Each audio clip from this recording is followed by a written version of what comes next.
আসসালামু আলাইকুম। কেমন আছেন সবাই? শুভ সকাল। শীত পড়ে গেছে, দেখছেন? শীতের তা গায়ে দিছি, কারণ সৌদি আরবে আর শীত পড়ছে। সকালবেলা ঠান্ডা লাগে তো, এই কারণে ঠান্ডার তাই গায়ে দেওয়া লাগছে। এই যে তো অবশ্যই বাংলাদেশে বা অন্যান্য জায়গায় যারা যেমনি আছেন, আপনাদেরকে কেমন কি ঠান্ডা লাগতেছে অবশ্যই কমেন্ট করে জানাইবেন। নাকি শীত বা ঠান্ডা খালি আমার শরীরের ভিতরেই নাকি, তা জানাইবেন অবশ্যই।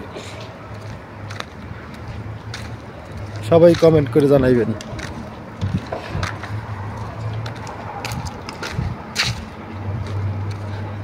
তো আল্লাহ হাফেজ, সবাই ভালো থাকবেন।